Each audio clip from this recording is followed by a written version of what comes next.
Eu vivi 2 anos na casa do meu padrinho e nunca vi completamente o que havia no quarto do quintal. Vi fragmentos como a fumaça, os trapos, as garrafas, a terra preta em baldes velhos, as velas consumidas e o brilho de certos metais quando a porta se abria só um pouco. Escutei rezas, nomes, choros, promessas, ameaças ditas em voz baixa e aquele tipo de silêncio que não se parece com o de uma casa normal, mas sim com o de um lugar onde alguma coisa está sendo alimentada. Mas ver aquilo inteiro de verdade? Não, isso nunca. Ou pelo menos foi isso que repeti para mim mesmo durante muito tempo, porque às vezes também penso que vi, só que na minha cabeça escolhi guardar a lembrança em pedaços para nunca precisar explicá-la depois. Meu padrinho se chamava Sebastião, embora quase ninguém na vizinhança o chamasse assim. Chamavam ele de Sebão ou, entre os mais próximos, simplesmente o padrinho, até mesmo pessoas que nem eram afilhadas dele de verdade. Ele não era cubano, nem africano, nem aquele tipo de figura exótica que as pessoas imaginam quando ouvem falar de bruxaria das braba. Era um homem moreno, largo de ombros, com mãos enormes e unhas sempre limpas. Quando jovem, trabalhou em mercados na central de abastecimento e depois em coisas que ninguém jamais conseguia explicar direito. Vestia-se de forma simples.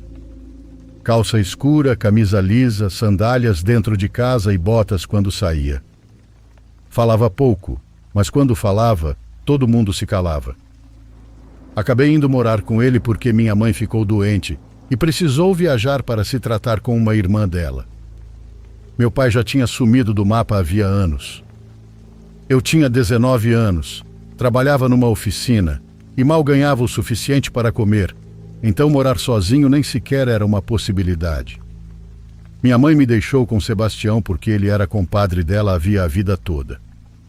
Segundo ela, era um homem sério. E embora toda a família soubesse que ele mexia com coisas pesadas, também sabiam que protegia os seus com uma lealdade quase brutal.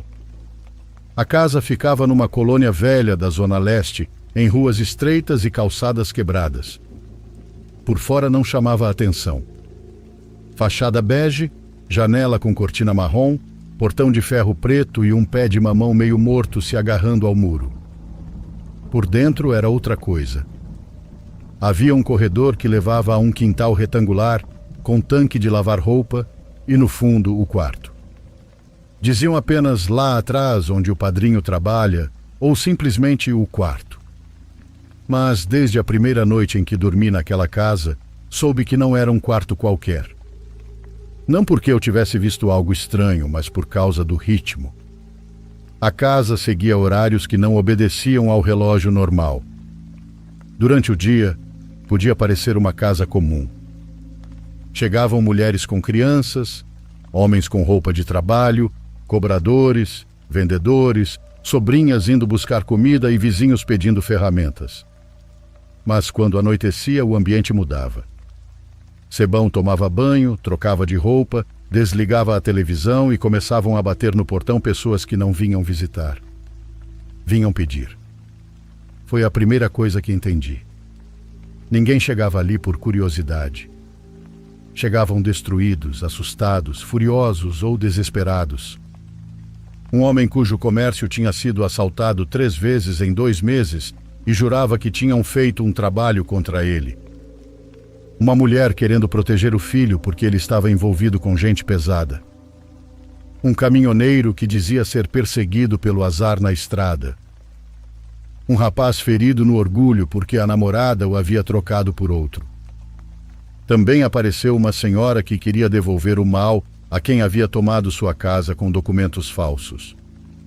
O que mais me surpreendeu no começo era que Sebão não tratava todos da mesma maneira. Alguns ele escutava com paciência, oferecia café, falava sobre banhos, proteções, velas, orações e limpezas. Outros ele mal ouvia por 2 minutos antes de mandar embora. Uma vez disse a um homem que queria vingança que ele não trabalhava para caprichos covardes. O sujeito insistiu e Sebão simplesmente se levantou, abriu a porta e mandou que ele não sujasse sua casa com aquela fome. Eu vi aquilo, e foi por isso que demorei tanto para entender que ele não era nem santo, nem demônio. Era algo muito mais complicado, e justamente por isso, mais perigoso. A primeira vez que ouvi o quarto respirar foi por volta das 3 da manhã. Acordei com vontade de ir ao banheiro e atravessei o quintal escuro, tateando a parede para não acender a luz e acordar o padrinho. A porta do quarto dos fundos estava fechada, com uma fina linha de luz passando por baixo. Nada estranho. O estranho era o som. Não era uma voz. Não era um animal. Não era vento. Era uma respiração lenta, como se algo enorme e muito cansado estivesse puxando o ar lá dentro. Fiquei imóvel, gelado, esperando o ruído se repetir para me convencer de que não tinha imaginado aquilo. E se repetiu. Depois ouvi um som de uma corrente se arrastando devagar contra alguma outra coisa. Voltei para o meu quarto sem nem conseguir urinar. Na manhã seguinte, não falei nada. Tinha vergonha de admitir que me assustei com um simples barulho numa casa que eu já sabia ser estranha. Mas a partir daquele dia comecei a observar o quintal de outra maneira e a reparar em detalhes. Por exemplo, certos trapos nunca eram lavados junto com as outras roupas. Algumas garrafas vazias não eram jogadas fora, mas guardadas atrás da despensa. A terra varrida do quarto do fundo nunca se misturava ao lixo comum. Às vezes apareciam galinhas, charutos, cocos, milho, panelas com caldo, velas de cores específicas e nomes escritos em papeizinhos dobrados que depois desapareciam.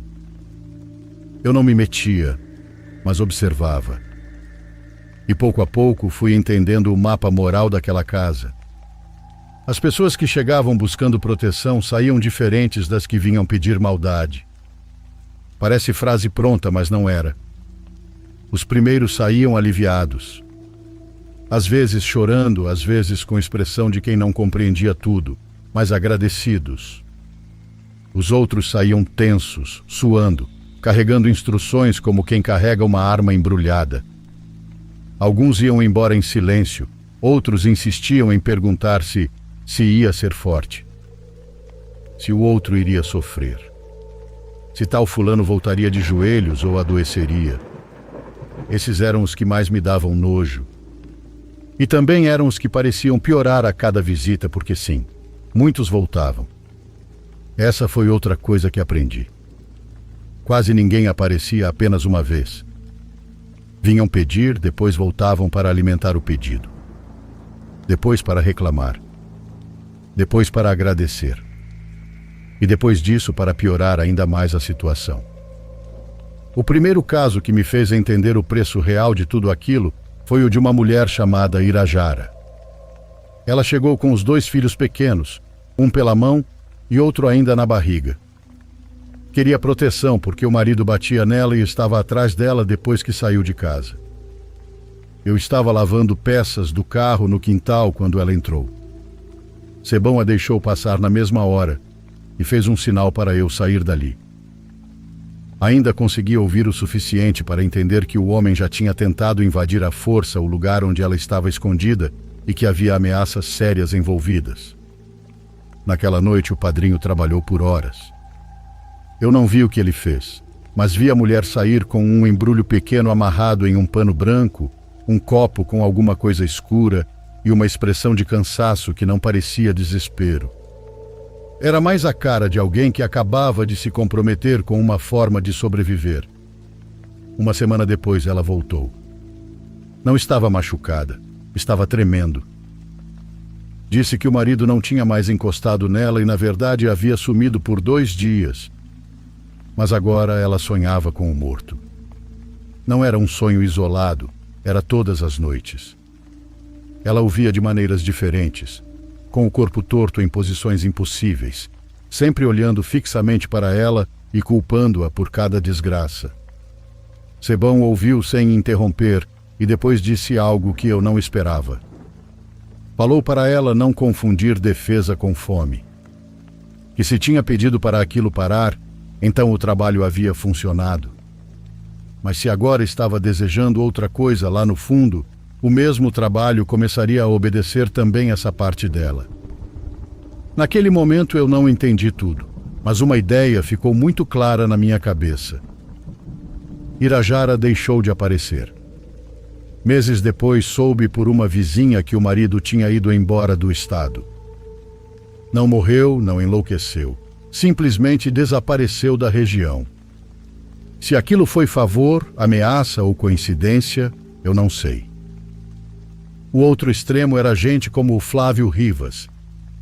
O Flávio apareceu certa noite usando uma corrente de ouro falsa, uma garrafa cara nas mãos e os olhos cheios de ódio. Queria que um sócio dele aprendesse. Não falou em matar, não falou em adoecer, não falou em destruir. Disse apenas aprender. Mas a maneira como apertava a mandíbula enquanto falava deixava claro todo o resto. Sebão o recebeu, ouviu tudo e no começo recusou. Mas o Flávio insistiu tanto e prometeu tanto dinheiro que no final o padrinho aceitou fazer um trabalho de justiça. Foi assim que ele chamou. Não sei se realmente viu uma grande injustiça por trás daquilo, ou se às vezes até ele cruzava certos limites por necessidade ou soberba. A única coisa certa é que o Flávio começou a aparecer toda semana. Primeiro vinha radiante, depois nervoso e mais tarde paranoico. Com o tempo, Flávio já não dormia direito. Dava para ver no rosto dele.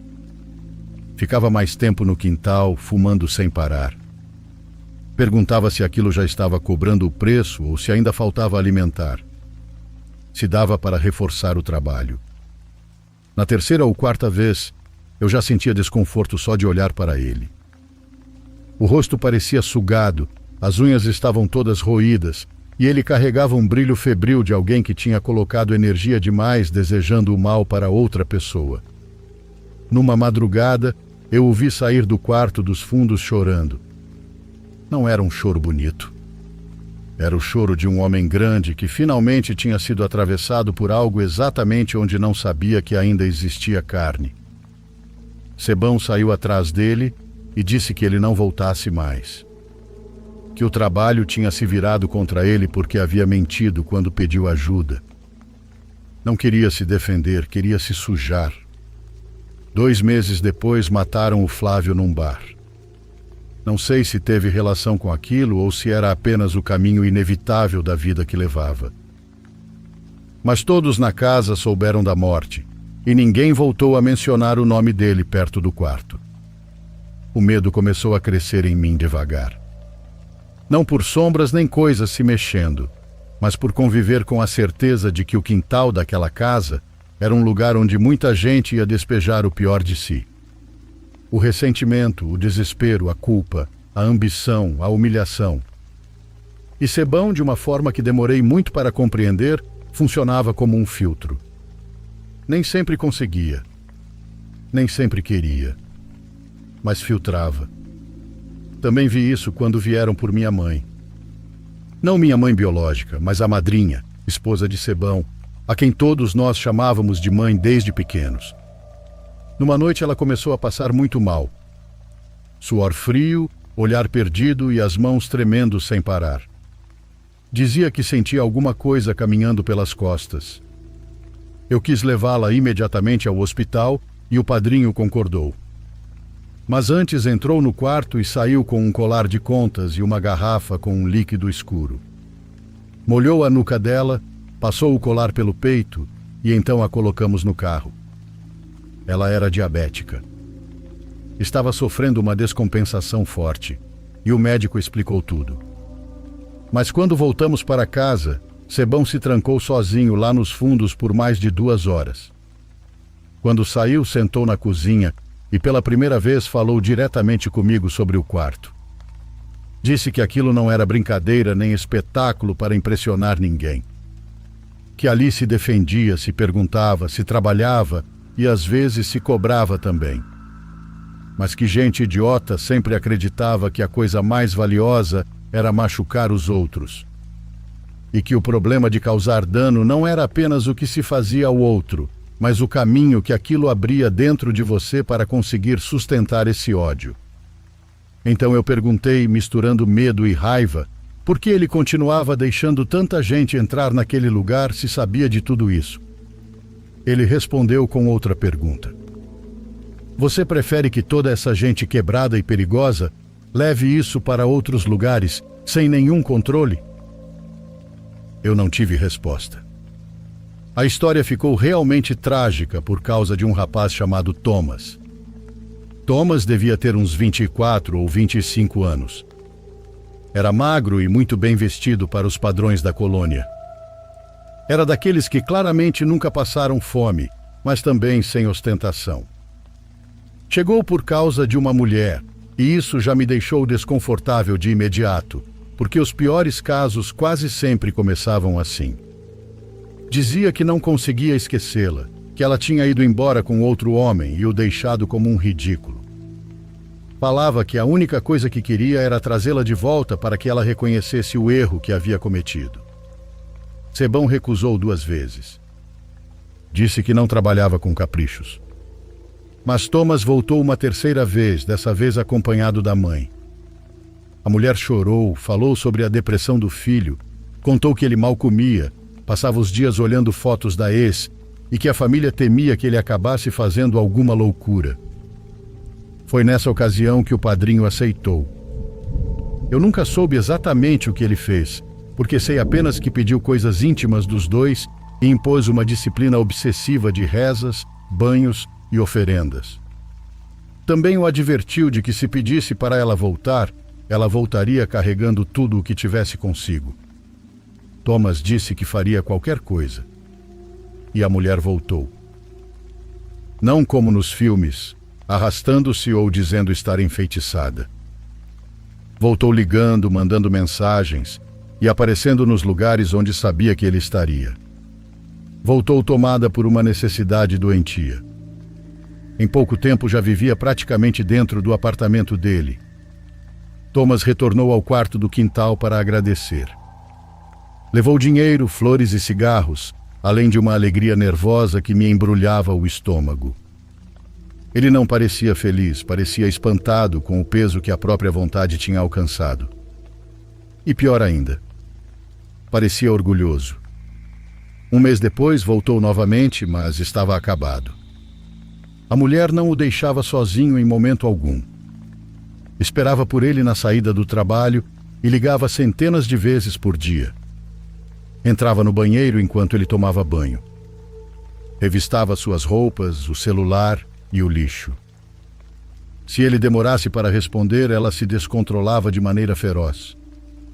Chorava, gritava, batia em si mesma e ameaçava se matar. Sebão o encarou por um longo tempo antes de dizer que aquilo era exatamente o que ele havia pedido. Retorno e apego. Apego e retorno. Thomas respondeu: mas não assim. Essa frase ficou cravada na minha cabeça. Mas não assim. Porque quase todos que chegavam ali queriam exatamente isso. Queriam aquilo que pediam, só que não daquela forma. O desfecho foi brutal. Numa noite em um motel de beira de estrada, a mulher esfaqueou Thomas na coxa.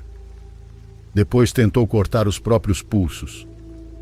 Não conseguiu matá-lo, e ela acabou saindo viva dali também. Thomas sobreviveu, mas sua mente nunca mais voltou ao normal. Ele retornou outras 2 vezes ao quarto, já sem arrogância alguma, apenas para implorar que o libertassem daquilo. Sebão tentou ajudá-lo. Não sei se conseguiu. 1 ano depois, soube que Thomas tinha ido morar com uns tios, porque já não suportava continuar naquela cidade. Com o tempo, eu também comecei a participar de pequenas formas.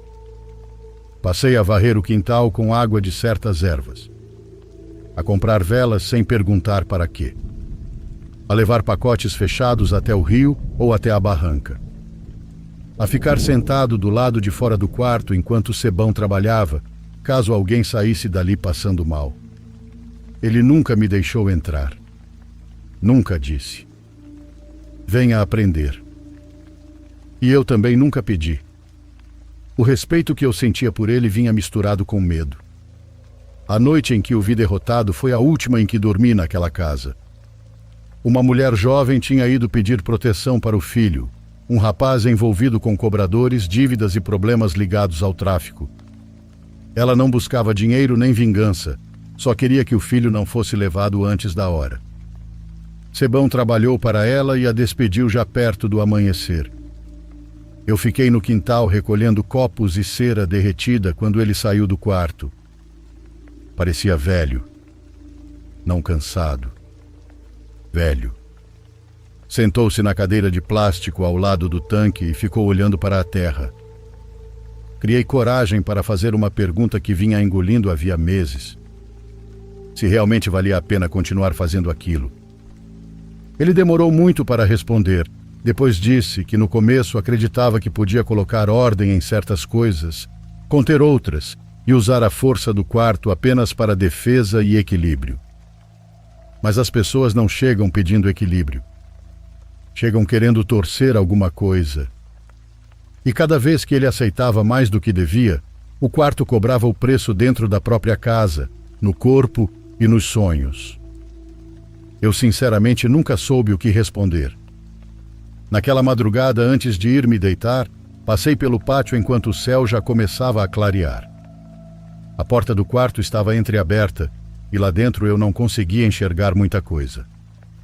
Apenas sombras densas de objetos e tecidos. Mas senti algo. Um impulso claríssimo de fechar os olhos e seguir adiante. Como quando alguém passa ao lado de uma pessoa gravemente doente e evita olhar, porque sabe que o simples ato de encará-la já compromete alguma parte de si. Fui embora daquela casa um mês depois. Sebão morreu 3 anos mais tarde de infarto sentado na cadeira do quintal. A casa virou motivo de disputa entre familiares e o quarto acabou fechado. Nunca soube o que fizeram com as coisas. Há quem diga que a levaram dali. Outros dizem que foi entregue a alguém. Eu nunca mais entrei naquela casa. Às vezes me pergunto se acredito que meu padrinho era um homem bom ou mau. A verdade é que não sei responder sem mentir. Sei que ele protegeu muita gente. Sei que evitou tragédias maiores. Sei que ouviu pessoas que ninguém mais queria ouvir. Mas também sei que aceitou trabalhos que destruíram vidas. Que manteve portas abertas que depois já não conseguiu fechar completamente. E que conviveu por tempo demais com uma força que não distingue justiça de fome. Pelo menos quando a vontade humana a alimenta o suficiente. É isso que ainda me dá mais medo.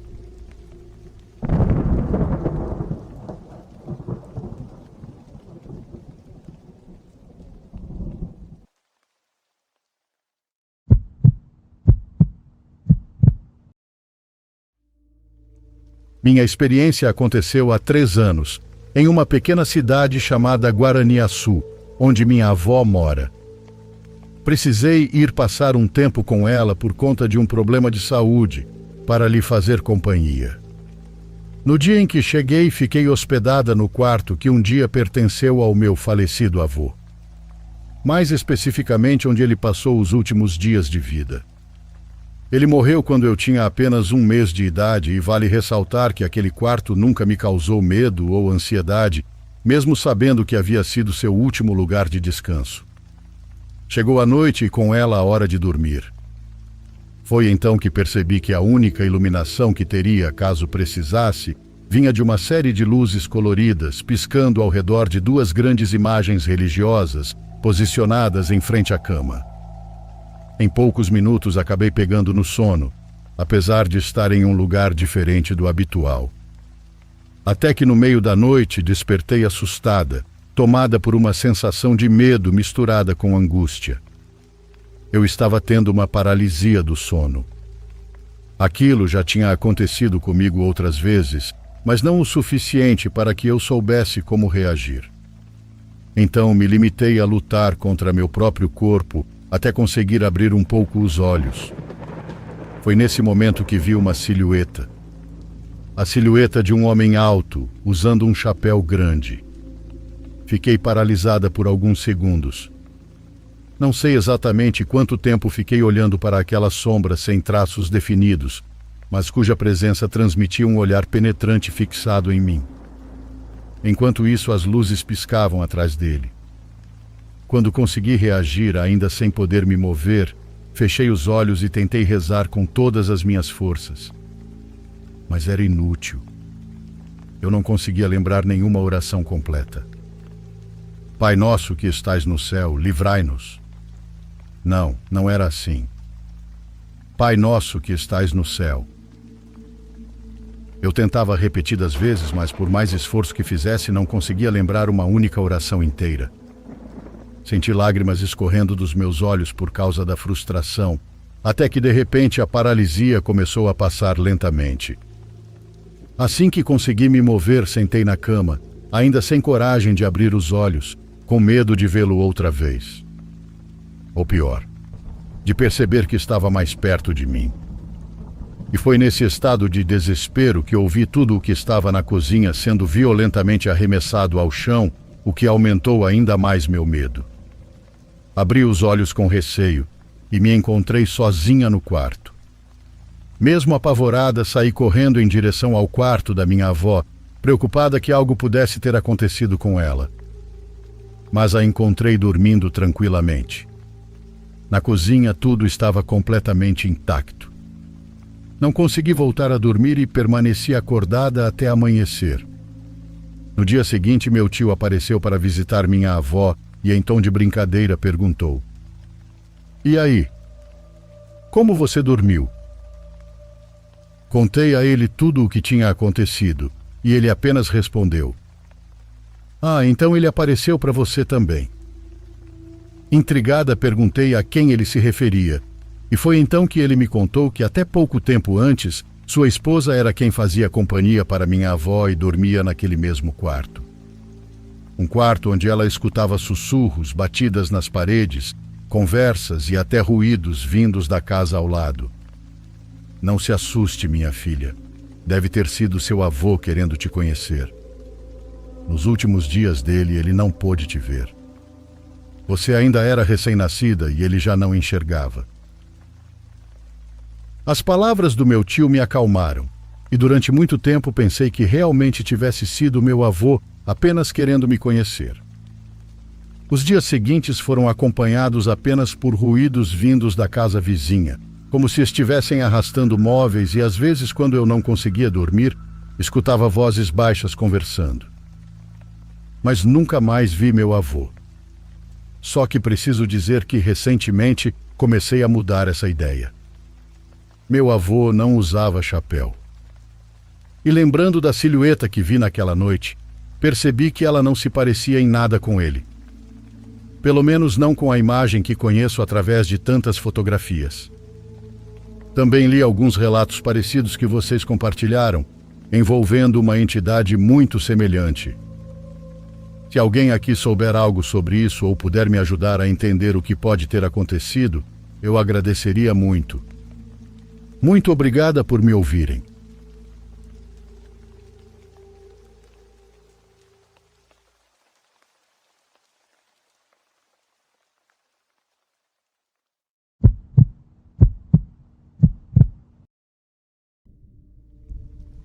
É a primeira vez que decido publicar algo aqui. Antes de começar, já aviso que tudo o que vou contar é 100% verídico. Não compartilho isso por diversão ou apenas para passar o tempo. Ainda não conheço muito bem as regras da comunidade, mas inclusive tenho fotografias para ilustrar minha história. Tudo começou quando convidei 2 colegas da universidade para morarem comigo. Naquela época, minha mãe havia comprado uma casa em Porto Alegre, mas nós morávamos no Rio. Quando minha avó adoeceu, decidi ir estudar no Rio Grande do Sul para ficar mais perto dela, e minha mãe concordou em me emprestar a casa. Apesar de eu ter conseguido emprego rapidamente, sabia que seria complicado pagar todas as contas sozinha. Além disso, eu ainda era nova e tinha medo de viver completamente sozinha. Minhas colegas eram Luana e Marisa, irmãs muito educadas, gentis e prestativas nas tarefas da casa. Estávamos bastante confortáveis ali porque a casa era grande o suficiente para que cada uma tivesse seu próprio quarto. Elas dividiam um banheiro enquanto eu tinha o meu. As primeiras semanas foram perfeitas, mas aos poucos comecei a notar certos detalhes. A primeira foi que as irmãs decidiram dividir o mesmo quarto, como se tivessem medo de dormir sozinhas. Não pensei muito sobre isso, mas dias depois, Luana, a mais velha, me contou que quase haviam me acordado na noite anterior porque tinham visto pessoas rodeando o carro delas na garagem. O estranho é que a garagem era fechada por um portão bastante alto e, além disso, eu tinha um cachorro que fazia muito barulho sempre que alguém se aproximava da casa. Mas aquelas coisas que rondavam o quintal e a garagem aparentemente conseguiram silenciar o animal. Elas me convidaram para ir à igreja delas. Mesmo sendo católica, aceitei ir, pensando que aquilo talvez as tranquilizasse. Mas não demorou muito para que quem precisasse de tranquilidade fosse eu. Uma noite acordei na minha cama e ela estava vibrando. Sentei por um instante, acreditando que ainda estava sonhando, mas não. Meu corpo inteiro se movia junto com a cama. Parecia uma cena tirada de um filme. Foi algo tão bizarro que simplesmente me deitei novamente sem fazer qualquer barulho e permaneci imóvel até amanhecer. No dia seguinte, liguei para minha mãe e contei o que havia acontecido. Ela insistiu que devia ser um sonho, mas aqueles tremores continuaram por meses. Então chegaram as férias e minhas colegas viajaram para visitar os pais. Ao mesmo tempo, meus irmãos gêmeos, que na época tinham 13 anos, vieram passar um tempo comigo. Numa tarde em que íamos patinar no gelo, minha irmã percebeu que havia esquecido as meias. Pedi que ela voltasse para pegá-las, já que sem elas não permitiam a entrada na pista. Meu irmão e eu ficamos na entrada da casa esperando por ela. Então ouvimos um grito. Minha irmã voltou correndo, completamente pálida. Ela contou que ao tentar pegar as meias que estavam sobre minha cama, a cama havia se movido. Quando ouvi aquilo, senti o ar faltar. Eu nunca havia contado a eles sobre o que acontecia comigo durante a noite, então não havia como estarem sugestionados. Fui até meu quarto e, de fato, a cama havia saído do lugar pelo menos meio metro. Coloquei tudo de volta e tentei fazer piadas sobre aquilo, fingindo não dar importância. Quando anoiteceu, já quase tínhamos esquecido completamente do ocorrido. Como mencionei antes, a casa era dividida de forma que eu tinha acesso ao banheiro principal, enquanto quem ocupasse os outros quartos tinha um banheiro separado. Durante a noite ouvi uma torneira aberta. Levantei e fui até a cozinha. E sim, uma das torneiras estava aberta. Pensei que um deles tivesse levantado para beber água, mas achei estranho não ter ouvido ninguém passar pelo meu quarto, já que era necessário atravessá-lo para chegar à cozinha. Voltei para a cama. Poucos segundos depois, ouvi novamente a torneira. Dessa vez não me levantei. Fiquei sentada esperando. Então, de repente, todas as torneiras da casa se abriram ao mesmo tempo. Chuveiros, pias, mangueiras, tudo. Eu gritei como nunca tinha gritado na vida. Os gêmeos correram para o meu quarto e, de repente, toda a água parou. Pensei em fugir para a casa da minha avó, que ficava perto dali, mas já era muito tarde e meu carro não funcionava. No fim, meus irmãos acabaram dormindo e eu começava a cochilar quando ouvi novos ruídos vindos da cozinha. Parecia uma reunião de amigos. Havia pelo menos 3 ou 4 vozes conversando, e aquilo continuou até altas horas da madrugada. Passei a noite inteira acordada, ouvindo aquelas vozes vindas da cozinha. Vale esclarecer que não tínhamos vizinhos colados à casa. De um lado havia apenas um comércio, e o restante era terreno baldio. As vozes sussurravam, quase sempre em um tom sério, mas de vez em quando davam pequenas risadas, como se estivessem zombando de nós. Essas reuniões noturnas continuaram durante todo o tempo em que meus irmãos estiveram comigo. Enfim, as férias terminaram. Meus irmãos foram embora e minhas colegas voltaram. Numa noite, enquanto jantávamos, elas me contaram que, segundo a religião delas, não deveriam acreditar nessas coisas. Mesmo assim, não conseguiam negar que estavam assustadas, principalmente porque naquele semestre nossos horários não coincidiriam mais e uma delas teria aulas à noite. Então fizemos um acordo. Nunca mais ficaríamos sozinhas dentro daquela casa. Todos os dias, sem exceção, esperávamos no quintal pela última que chegava e só então entrávamos juntas. Para os pais delas, dizíamos que era por causa da insegurança da cidade. Mas nós sabíamos que o verdadeiro motivo era outro. Nenhuma de nós suportava ficar sozinha naquela casa. Então chegou o aniversário da Luana e compramos um bolo. Eu estava sentada na sala, distraída no celular, esperando que elas terminassem de se arrumar para cortarmos o bolo. Foi então que Marisa apareceu na sala me olhando confusa. Ela perguntou como eu tinha conseguido sair tão rápido do banheiro e chegar à sala. Respondi que eu nem tinha ido ao banheiro, que já fazia um bom tempo que estava ali esperando por elas. Muito nervosa, ela disse que ela e Luana haviam ouvido minha voz vindo do banheiro, pedindo para que as duas me esperassem na cozinha. Fui até o banheiro verificar. Assim que entrei, senti o vapor típico de quando alguém acaba de sair de um banho quente. Não falei mais nada, porque não queria estragar o aniversário. Comemoramos, tiramos fotos e enviamos para os pais delas. No dia seguinte, quando as irmãs foram mandar as fotos, perceberam algo estranho. O rosto de uma mulher aparecia nas imagens. Elas me mostraram as fotografias e eu não consegui negar. Peguei meu celular para conferir e as mesmas imagens também estavam lá. E não era só isso. Outros rostos apareciam nas fotos. Mulheres, homens, todos ao redor de Luana. Não podíamos dizer que era defeito da câmera, porque estávamos falando de 3 celulares diferentes. Não demorou muito para que elas decidissem ir embora. Incluo uma daquelas fotografias que ainda guardo comigo. A maioria das outras se perdeu quando troquei de celular, e sinceramente acho melhor assim. Mas acredito que nesta imagem ainda seja possível ver alguma coisa. «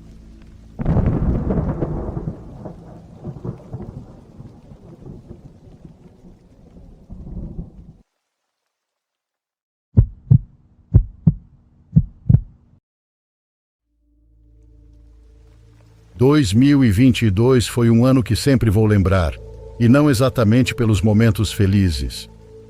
A morte do meu avô desencadeou muitos problemas na família. A situação ficou tão tóxica que acabei saindo de casa. Passei alguns meses morando com uma amiga, enquanto ela estava se relacionando com um argentino fedido na época. Sério, ele tomava banho a cada 15 dias. Bom, em maio de 2022, surgiu a oportunidade de ir trabalhar nos Estados Unidos. Um amigo dessa minha amiga trabalhava em uma empresa que precisava de pessoal técnico. Achei que era uma boa chance de me afastar de tudo o que estava acontecendo com a minha família. Fui trabalhar no centro, mas morar nas periferias, enfrentando deslocamentos de várias horas. Eram muito parecidos com os do nosso país, só que com transporte de primeira. Eu trabalhava como técnico em uma pequena divisão de uma empresa especializada em máquinas de arcade personalizadas, como aquelas que vemos em shoppings e parques de diversão. Máquinas com tapete de dança, simuladores robóticos, cabines fotográficas e até mesas de air hockey. Frequentemente éramos contratados para trabalhos especiais, como montar um centro completo de fliperamas e videogames em um shopping, ou equipar a casa de alguma criança riquinha. Vou te contar o que me aconteceu durante uma instalação em uma casa na parte mais opulenta da cidade. A casa era enorme, com uma entrada de outro mundo.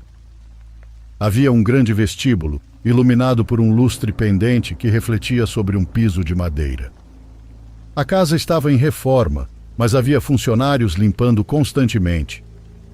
Fomos levados a um salão amplo, conectado ao quarto de um menino. O espaço tinha acabado de ser preparado, mas ainda parecia sombrio demais. Faltava a iluminação das máquinas para dar vida ao ambiente. Uma equipe anterior já havia planejado a distribuição dos equipamentos. Outra equipe trouxe as máquinas e as posicionou. Minha função era conectá-las e programá-las. Aquele menino tinha uma paixão por videogames que ia além do comum. E claro, seus pais estavam dispostos a gastar uma fortuna para fazê-lo feliz. A família não estava presente quando comecei. De vez em quando, algum funcionário aparecia para perguntar se eu precisava de algo. Programar aquelas máquinas envolvia muitas tarefas, dependendo do tipo de equipamento. Inflar bolas nas máquinas esportivas, abastecer rolos de bilhetes, encher reservatórios de água. Era um trabalho pesado. Eu calculava que levaria cerca de 12 horas, mas me disseram que precisava ficar pronto em 7, pois era aniversário do menino e tudo deveria ser entregue a tempo. Eu ainda não tinha terminado nem metade quando meu chefe ligou perguntando se já dava para entregar, porque a família chegaria antes do previsto. Disse que faria o possível, embora soubesse que seria muito difícil. 2 horas depois chegaram. Imaginei que o menino viria correndo para ver sua sala de jogos. Mas antes que isso acontecesse, uma funcionária entrou para me avisar que o menino era especial e que eu não deveria falar muito com ele nem fazer muitas perguntas. Disseram isso quando poderiam ter me contado a verdade.